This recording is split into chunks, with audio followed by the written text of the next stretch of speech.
My wife cheated on me, but I didn't file for divorce right away. I stayed, kept my mouth shut, and spent months quietly gathering evidence.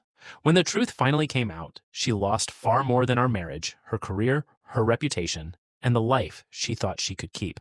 Hello, Reddit I Plus, here. My wife thought she was the only one keeping secrets. She had no idea I'd been building my exit for months. I never imagined I'd be the kind of person posting here. But after everything that happened, I honestly need to get this off my chest. I'm 36. My now ex-wife, Megan, is 34. We were together for almost 9 years and married for 6. From the outside, we looked like one of those couples everyone envied. Stable jobs, a nice house, yearly vacations, and enough photos online to convince people we were happy. Turns out pictures lie. It all started with something ridiculously small. One Friday evening, she left her smartwatch charging on the kitchen counter while she was in the shower. It buzzed twice. I wasn't trying to snoop. I honestly thought it might be an emergency from her mother. Instead, I saw a message that simply read, "I already miss you. Last night was worth every risk." The sender's name wasn't saved, just a heart emoji. My stomach dropped. I told myself there had to be another explanation. There wasn't. Over the next few weeks, I quietly paid attention instead of confronting her. She suddenly started volunteering for weekend conferences that had never existed before. She bought new clothes without mentioning them. She became protective of her phone after years of leaving it lying around. The final confirmation came when I checked our phone bill. The same number appeared hundreds of times. Calls, texts, late-night conversations lasting over an hour. Instead of exploding, I called a family lawyer. That meeting changed everything. He told me something that stuck with me. Don't make decisions while you're emotional. Make decisions you'll still be proud of 5 years from now. So that's exactly what I did. I didn't yell. I didn't accuse. I didn't even tell her I knew. I simply started preparing. I copied financial records, downloaded bank statements, printed mortgage documents, backed up insurance information, documented every suspicious expense that came from our joint account. I also quietly gathered proof of the affair, hotel receipts, restaurant reservations, photos from social media where she claimed to be working late while standing beside the same man at concerts. It didn't take long to identify him. His name was Logan. He wasn't some millionaire or celebrity. He was a regional sales manager from another branch of her company. The worst part wasn't even the cheating. It was reading messages where they joked about how clueless I supposedly was. They laughed about eating dinner that I paid for before checking into hotels using money from our shared account. Every screenshot hurt. Every lie made the decision easier.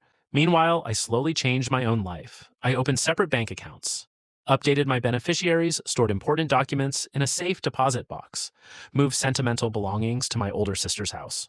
Only 4 people knew what was happening: my sister, my best friend, my cousin, and my longtime coworker, Leah, who became my emergency contact during the divorce process.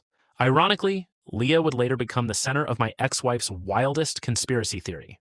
As the months passed, Megan noticed I had changed. I wasn't angry. I wasn't affectionate either. I was simply absent, emotionally. I answered questions politely, helped around the house, paid bills, went to work, came home, but something between us had quietly died. She started asking if everything was okay. Then the questions became daily. Are you upset with me? Did I do something wrong? Do you still love me? I always gave vague answers. I'm just tired. Work's been stressful. I'm thinking about a lot lately. The uncertainty clearly bothered her. One evening, she even searched through my office looking for proof that I was cheating. She found nothing. Because there was nothing to find. The irony wasn't lost on me. The person betraying our marriage was terrified of being betrayed herself. Then came the conversation I'll never forget. She asked me to come home early because we needed to talk. I honestly thought she was about to confess. Instead, she sat across from me at the dining table with tears in her eyes. I think you're seeing someone else. I stared at her for a few seconds. Not because I was shocked, because I couldn't believe those words were coming from her. I let out one short laugh, not a mocking one, just the kind of laugh that escapes when reality becomes too absurd to process. She looked devastated. You really don't care anymore, do you? She whispered. I looked at her and simply replied, I care about the truth. Nothing more, nothing less. That night she called Logan. I already knew she would. The next day she left for another business trip. Except this time she wasn't staying at a hotel. She was staying at his apartment. That became the final piece my attorney needed. By then, we had assembled months of documentation, financial records, messages, travel records, receipts, photos, everything organized chronologically inside 3 thick binders. When my lawyer looked through them, he smiled. I've rarely seen someone prepare this thoroughly.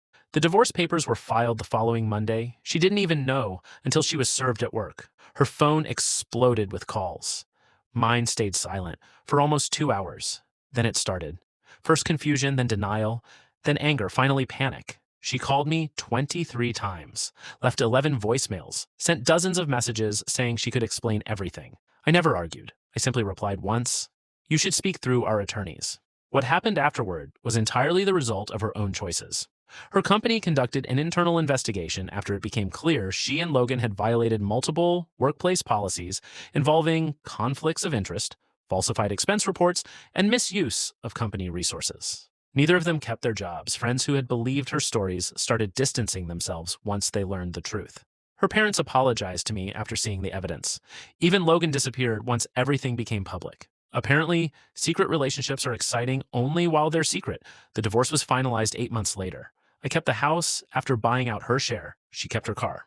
We both walked away. Months later, she asked to meet for coffee. She looked exhausted. She admitted she had convinced herself I'd never find out. She said she mistook my silence for ignorance. I told her the truth. My silence wasn't weakness. It was me deciding what my future would look like. That was the last conversation we ever had. Sometimes people ask if I regret not confronting her immediately. Honestly, no. Not because I wanted revenge. Because staying calm gave me something far more valuable than anger ever could. The truth. And in the end, the truth accomplished everything I needed without me having to destroy anyone. They managed that part themselves. The divorce should have been the end of the story. Instead, it became the beginning of something I never saw coming. For the first month after the papers were finalized, my life was surprisingly peaceful. I threw myself into work, started going to the gym again, and spent weekends visiting family instead of sitting alone in the house wondering where everything had gone wrong. Then one Saturday morning, my doorbell rang. Standing on my front porch was Logan. I almost laughed. The man my ex-wife had thrown our marriage away for looked nothing like the confident guy I'd imagined from their messages. His expensive suits were gone.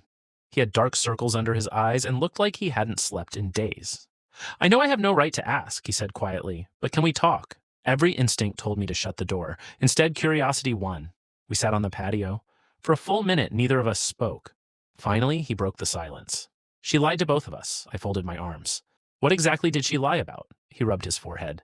"She told me your marriage had been over for years. She said you were only staying together because selling the house would be complicated. She told me you hadn't shared a bedroom in ages." I didn't interrupt. Then after she moved in with me, I found out she'd been telling another guy almost the exact same things. That got my attention. "Another guy?" He nodded. "I wasn't the only affair." He pulled out his phone and placed it on the table. "I figured you deserved to know." There were screenshots, dozens of them, conversations with a fitness trainer she'd met online, messages with someone she used to work with, even a dating profile that had been active while we were still married. I stared at the screen. I honestly didn't know whether to feel angry or relieved. Angry because there had been even more lies. Relieved because it proved something I'd struggled with for months. None of this had happened because I wasn't enough. She would have eventually done this to anyone. Logan looked embarrassed. "I know you probably hate me." "I don't hate you," I answered honestly. "I don't forgive what you did either," he nodded. "Fair enough." Before leaving, he said something that stuck with me. "I thought I won when she chose me." He looked back toward his car. Turns out I was just next in line. That was the last time I ever saw him. Or so I thought. A few weeks later, my attorney called. Megan's lawyer reached out. I sighed. "What now?" "They want to renegotiate parts of the settlement." "On what grounds?" "They're claiming financial hardship." I almost laughed. The settlement had already been approved by the court. There was nothing to renegotiate. Apparently, after losing her job, she had burned through most of her savings within months. Her new apartment was too expensive. Her credit card debt had exploded. The luxury lifestyle she chased disappeared almost overnight. My attorney handled everything with a single response. The agreement would remain exactly as signed. Case closed. Around that same time, I learned something else. Several mutual friends who had quietly distanced themselves from me during the separation reached out. One after another. Every conversation started the same way. "We owe you an apology." Megan had apparently spent months telling people I was emotionally abusive, controlling, and secretly seeing another woman. Once the evidence from the divorce became impossible to ignore, those stories completely fell apart. One friend admitted she had almost blocked my number because she'd believed everything. Another confessed she had encouraged Megan to leave me because she thought I was the problem. None of them knew the full story until the court filings became public record. I accepted their apologies, but I didn't try to rebuild those friendships. Trust, once broken, is difficult to repair. About a year later, life looked completely different. I had earned a promotion, paid off my remaining mortgage, started traveling again. Most importantly, I had stopped checking over my shoulder, wondering whether every smile hid another lie. Then one evening, my sister called. You'll never guess who I ran into, I already knew. Megan. Yep. How is she? There was a long pause. Honestly, she looked lost.